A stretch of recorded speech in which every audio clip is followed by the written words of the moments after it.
राहु और केतु को shadow planet माना जाता है। जो प्लैनेट देखिए विजिबल होते हैं, हम उनके उपाय कर सकते हैं, और जो शैडो प्लैनेट होते हैं वो बहुत ज़्यादा प्रभावशाली होते हैं।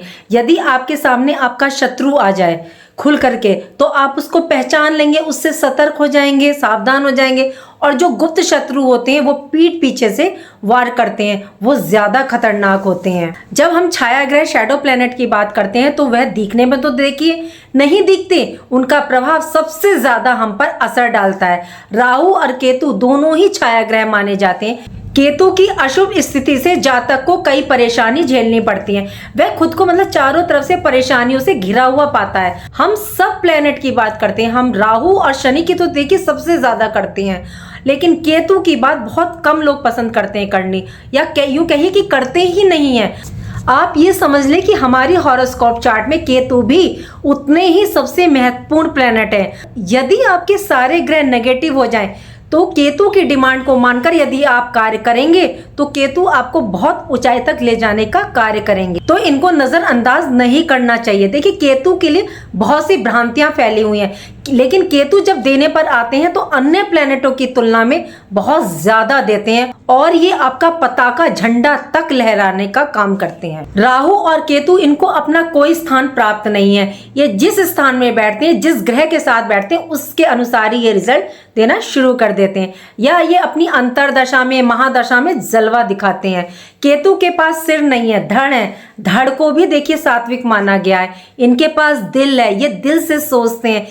इनके पास दिमाग नहीं है, इनके पास सिक्स सेंस है, इंट्यू पावर है, सात्विकता है। इंट्यूशन पावर सबके पास नहीं होती, जो आध्यात्मिक होते हैं उनके पास होती है, या जिन्हें प्रभु कृपा प्राप्त होती है उनके पास होती है।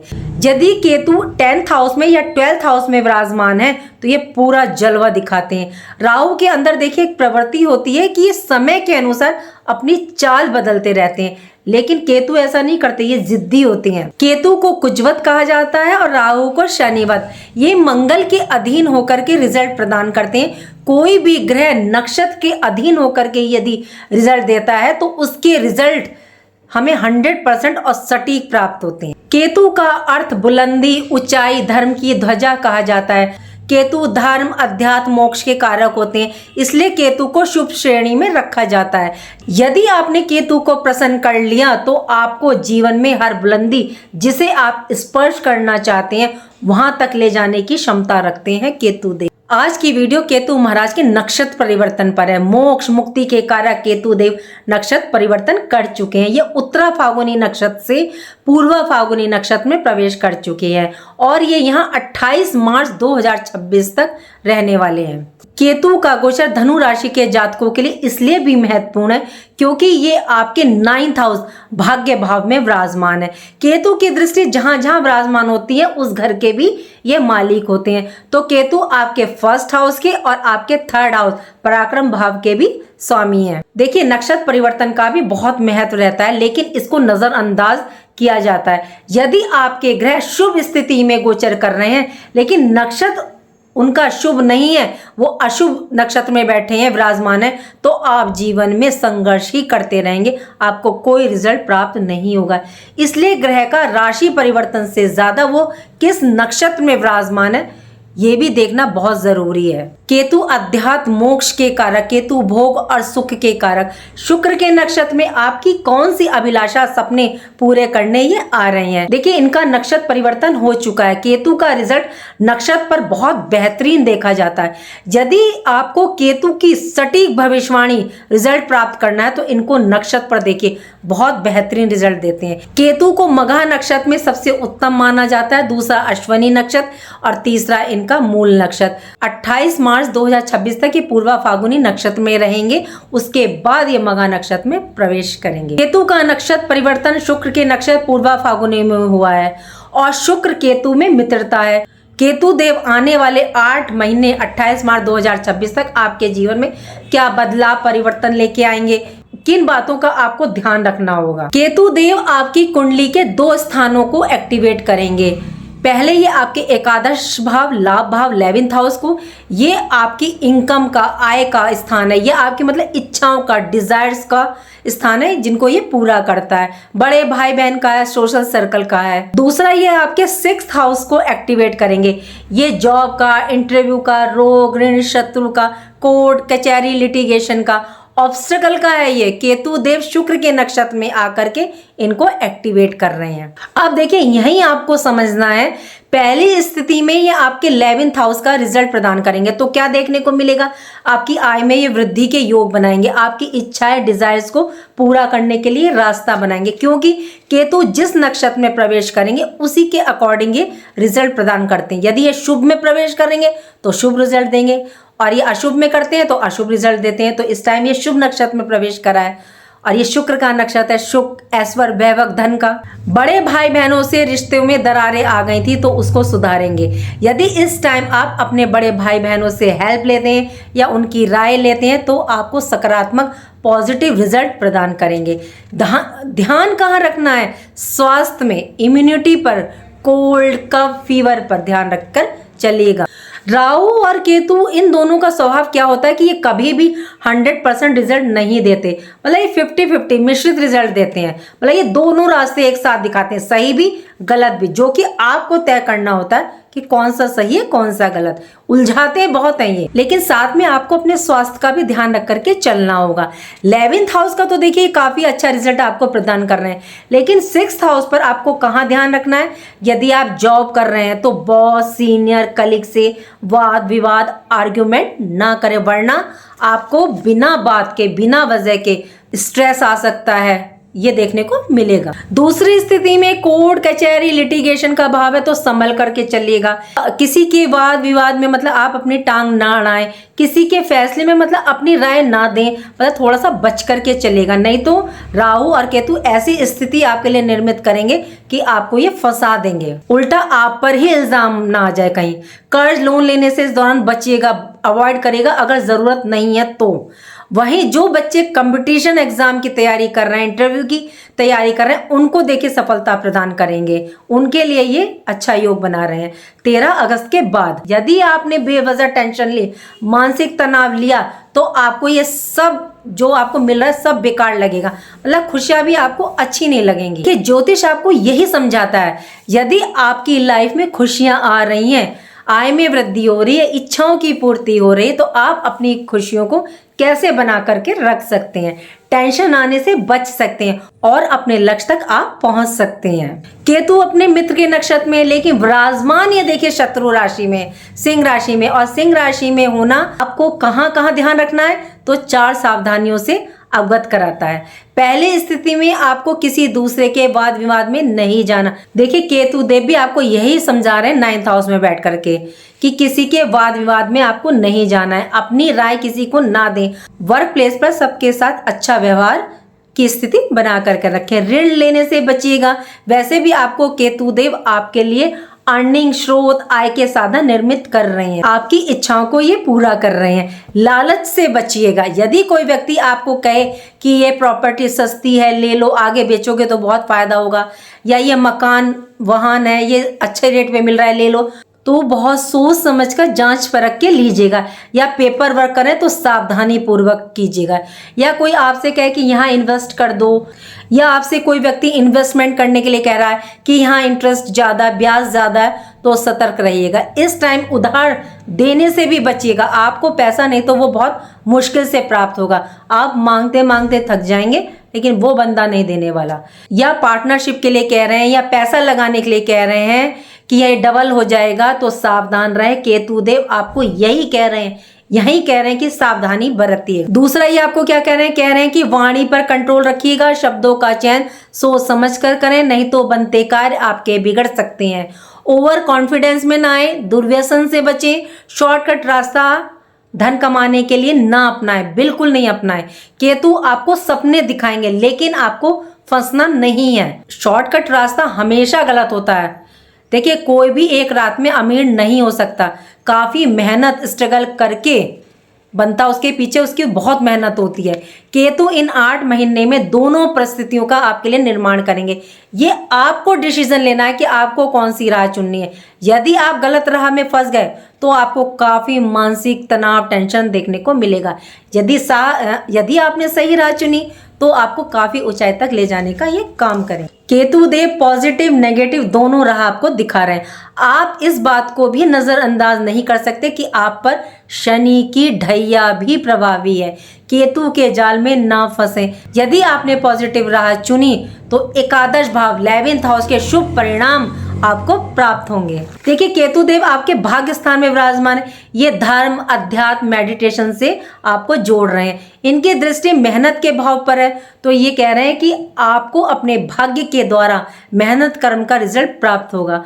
फर्स्ट हाउस पर है यानी कि आप पर है, तो आपके अंदर एक सकारात्मक सोच, अवेयरनेस, अंतर्ज्ञान की प्रबल भावना, मतलब कुछ ना कुछ करने की जागृति केतु यहाँ आपको प्रदान कर रहे हैं और धार्मिक और आध्यात्मिक आपको यहाँ बना रहे हैं।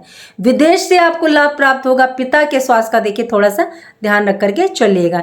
यदि आप धर्म, अध्यात्म से जुड़ करके रहते हैं तो यहाँ आपको पॉजिटिव रिजल्ट ये प्रदान करेंगे। केतु अध्यात्म की ओर आपको अग्रसर करेंगे। नौकरी में, रिश्ते में मतलब आपकी पकड़ रहेगी। केतु जिसकी राशि में होते हैं उसका भी फल देते हैं और केतु जिसके नक्षत्र में होते हैं उसका भी रिजल्ट देते हैं।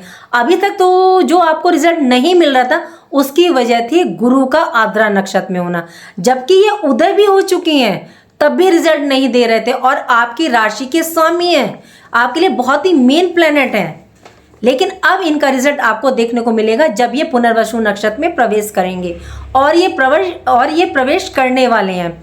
आपको जबरदस्त रिजल्ट देखने को मिलेगा। जो व्यक्ति जॉब में है उनके प्रमोशन के योग, लाभ में वृद्धि उन्हें देखने को मिलेगी।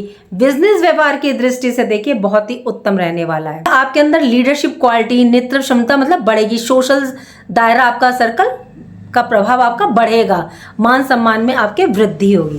केतु शुक्र के नक्षत्र में है तो माइंडली टेंशन कम होगी, मानसिक शांति आपको प्राप्त होगी, सुख की प्राप्ति होगी। वर्क प्लेस पर मतलब आपको सपोर्ट मिलेगा, प्रेम प्यार मिलेगा, शत्रुओं से आपको निजात मिलेगी, खास तौर से जो गुप्त शत्रु हैं। आपके अंदर मतलब केतु की इंट्यूशन पावर काम करेगी और आप अपने शत्रुओं को दिमाग से नहीं कूटनीति से खत्म करेंगे। केतु आपके पुत्र को भी रिप्रेजेंट करता है, तो आपकी संतान के लिए जो चिंता थी वो खत्म होगी, क्योंकि एजुकेशन शिक्षा की दृष्टि से अच्छा है। लेकिन थोड़ा सा फिर भी ध्यान रख करके चलिएगा कि किसी गलत संगति में वो ना फंस जाए। देखिए, शुक्र के नक्षत्र में है तो लव रिलेशन में और लाइफ पार्टनर के साथ संबंध बना के रखिएगा। केतु के लिए कहा जाता है कि किसी भी चीज से ज्यादा लगाव मत रखो, डिटैच रहो, मतलब कर्म करते रहो। कर्म करने के लिए नहीं मना कर रहे हैं, मेहनत करो, ज्यादा पीछे मत भागो किसी भी चीज के पीछे। कई बार आपने देखा होगा कि आप किसी चीज के बारे में ज्यादा सोचते होंगे कि ये मुझे मिल जाए, लेकिन वो आपको नहीं मिलती होगी। लेकिन जैसे ही आप उसके बारे में सोचना छोड़ देते होंगे तो वो चीज आपको प्राप्त हो जाती होगी, क्योंकि यहाँ केतु की एनर्जी काम कर गई। जब केतु अध्यात्म ध्यान की ओर लेकर के जाता है तो व्यक्ति के अंदर भाव जगाते हैं कि जो जैसा चल रहा है ठीक चल रहा है, किसी चाह इच्छा के अंदर उसके भाव नहीं रहते। केतु वृश्चिक नवमांश में गोचर कर रहे हैं तो आपको पद, प्रतिष्ठा, मान सम्मान में ये वृद्धि करेंगे। जॉब में मतलब कि आपको बिजनेस में ग्रोथ देखने को मिलेगी। धार्मिक यात्रा करवाएंगे। 21 सितंबर से 22 नवंबर के बीच आपका रुझान धर्म, अध्यात्म की तरफ काफी रहने वाला है और ये यात्राएं आपके ज्ञान में वृद्धि करेंगी, आपके कैरियर के लिए मतलब कि पॉजिटिव रहेंगी। 21 सितंबर से आपको केतु के और भी अच्छे रिजल्ट प्राप्त होंगे। आपको अपने कार्यों में सफलता, मनवांछित इच्छाएं, आध्यात्मिक विकास की ओर ये अग्रसर करेंगे। कर्मों के द्वारा किए गए फल आपको पूरे प्राप्त होंगे। जीवन में मतलब अचानक परिवर्तन, बदलाव देखने को मिलेगा। केतु को वैसे भी देखिए अचानक होने वाले परिवर्तन का कारक माना जाता है। संतान के ऊपर खर्चा हो सकता है या मांगलिक कार्य पे खर्चा हो सकता है। 21 सितंबर से 23 नवंबर तक आपको ये व्यय करवा रहे हैं, चाहे धार्मिक गतिविधि पे, संतान पर या मांगलिक कार्यक्रम पर या यात्राओं पर, तो इन चीजों पर तो अच्छा व्यय होना। 23 नवंबर से आपको इनके और भी शुभ परिणाम प्राप्त होंगे। केतु के साथ देखिए राहु भी नक्षत्र परिवर्तन करेंगे और ये अपने शुभ नक्षत्र ज्येष्ठा नक्षत्र में प्रवेश करेंगे और राहु आपके 3rd हाउस पराक्रम भाव में विराजमान है। राहु की दृष्टि आपके बिजनेस, व्यापार, वैवाहिक जीवन पर और भाग्य भाव पर है, तो बिजनेस व्यापार में तो आपको ये अचानक से ग्रोथ देखने को मिल सकती है, दिलवा सकते हैं। 23 नवंबर से केतु सिंह नवमांश में आकर के नक्षत्र परिवर्तन करेंगे। यहाँ आपसे ये कर्म मेहनत करवाएंगे, आपको मतलब ये कर्म की ओर अग्रसर करेंगे, जिससे आपको प्रमोशन तरक्की देखने को मिलेगी और 100% सक्सेस आपको मिलेगी। यहाँ आपको और भी अच्छे कैरियर रिलेटेड आपको रिजल्ट प्राप्त होंगे। देखिए ये यूनिवर्स गोचर है, आपकी अपनी पर्सनल हॉरोस्कोप चार्ट में केतु की पोजीशन क्या है, क्योंकि केतु सिंह राशि में आकर के नक्षत्र परिवर्तन कर रहे हैं, तो सूर्य की पोजीशन आपकी अपनी पर्सनल चार्ट में क्या है ये देखना बहुत ज़रूरी होता है। आप यूनिवर्स गोचर अपनी पर्सनल हॉरोस्कोप को देख करके जब दोनों को देखेंगे, निर्णय लेंगे तो 100% ये सटीक बैठेंगे। आपकी पर्सनल हॉरोस्कोप कुंडली में आपके ग्रह किस नक्षत्र में है, किस राशि में है, कितने नवमांश में है, ये देखना बहुत ज़रूरी है, और कौन सी दशा महादशा चल रही है। अभी केतु आपके 9th हाउस भाग्य भाव में है। आपको अगर भाग्य का साथ नहीं मिल रहा था, कोई समस्या आ रही थी, परेशानी आ रही थी, तो केतु आपको मुक्ति दिला सकते हैं। मुक्ति का मतलब देखिए सिर्फ घर परिवार जिंदगी से मुक्ति नहीं है, ये मतलब कि आपको उन परेशानियों से मुक्त करवा रहे हैं जिन परेशानियों को सामना आपको करना पड़ रहा है। यदि आपको अपनी मेहनत का पूर्ण रिजल्ट नहीं मिल रहा था, अपने भाग्य का साथ नहीं मिल रहा था, उनमें जो समस्याएं देखने को मिल रही थी, तो उनसे ये मुक्ति दिलवाने का काम करेंगे। चलिए अब आपको उपाय क्या करने हैं। उपाय आपको तो थोड़े बहुत तो करके चलने पड़ेंगे। देखिए यदि आपकी हॉरोस्कोप चार्ट में केतु की पोजीशन खराब है, या आपने देखा होगा कि यदि आपके घर में किसी बच्चे का जन्म हुआ, कोई आपने जन्म दिवस मनाया या कोई मांगलिक कार्यक्रम करा, तो आपने देखा होगा उसके साथ या कुछ दिन के अंतर पर कुछ घटना घटित हो जाए, या कोई बीमार हो जाए, या कोई दुर्घटना हो जाए, तो समझ जाइए आपकी चार्ट में केतु की पोजीशन खराब है। तो आपने पहले देखा होगा ना, जब पहले हम लोग किसी बच्चे के जन्म दिवस पर या उस पर कथा करवाते थे तो ब्राह्मण को बुलाते थे। जब उनको भोजन करवाते थे तो हम पहले उनको भोजन देते थे, यानी कि नमक देते थे खाने के लिए। जो मीठा बनाते थे वो बाद में देते थे, चाहे हलवा खीर। तो ऐसे ही आप अगर अपने बच्चे का जन्म दिवस मना रहे हैं, मांगलिक कार्यक्रम मना रहे हैं, तो कीजिए, कोई दिक्कत नहीं, लेकिन पहले स्नैक्स को बंटवा दीजिए, बाद में केक कट कर लीजिए, मिठाई बंटवा दीजिए, कुछ भी कीजिए, लेकिन पहले नमक भोजन को दीजिए, स्नैक्स को दीजिए। दूसरा, अभी तो देखिए थोड़ा मौसम गर्म चल रहा है, 1-2 महीने बाद आप इस उपाय को कर सकते हैं। किसी ज़रूरतमंद को सफ़ेद काले रंग का कंबल, ये केतु को रिप्रेजेंट करता है, तो आप दान दे सकते हैं। अगर आपके बच्चे का जन्म दिवस है उस दिन दे दीजिए, नहीं तो उसके 40 दिन के अंदर अंदर दे दीजिएगा। इसका बहुत अच्छा रिजल्ट देखा जाता है। यदि आपके आसपास बहता हुआ पानी है तो मछलियों को आटे की छोटी छोटी गोलियां बना करके दीजिए, उसमें थोड़ा सा गुड़ जरूर डाल लीजिएगा आटे में। एक मैं आपको कहती हूँ कि केतु को आप गुरु बृहस्पति के पास पहुँचा दें। गुरु बृहस्पति क्या मंदिर, केतु आपकी ध्वजा झंडा, तो झंडे को मंदिर में दान दीजिए या अपने हाथों से लगाइए मंदिर के ऊपर। बृहस्पतिवार के दिन छोटे छोटे बच्चों को केले बांट दीजिए, खट्टी मीठी टॉफी बांट दीजिए। ये लाल किताब का उपाय है केतु के लिए। देखिए राहु और केतु के बहुत ज़्यादा उपाय नहीं होते, क्योंकि इनकी ज़्यादा पूजा पाठ करके इनको उच्च नहीं बनाया जाता। देखिए एक और लाल किताब में बहुत अच्छा उपाय है केतु के लिए, लेकिन क्या इसे सब नहीं कर सकते। जो बच्चे इंटरव्यू की तैयारी कर रहे हैं, गवर्नमेंट जॉब की तैयारी कर रहे हैं, वो नहीं कर सकते। उपाय क्या है कि आपको राइट कान में आपको सोने की छोटी सी बाली पहननी है। तो जो बड़े हैं या जो जॉब कर रहे हैं वो तो पहन सकते हैं, लेकिन जो स्टूडेंट्स हैं जो जॉब के लिए जाएंगे वो नहीं पहन सकते हैं, लेकिन इसका रिजल्ट बहुत अच्छा है। उम्मीद करती हूँ कि जो जानकारी मैंने आपको दी वो आपको अच्छी लगी होगी, और अच्छी लगी है तो लाइक कीजिएगा, कमेंट बॉक्स में हर हर महादेव लिखिएगा, और मेरे चैनल ग्रहों की माया को सब्सक्राइब कीजिएगा। राधे राधे, जय माँ बाबा।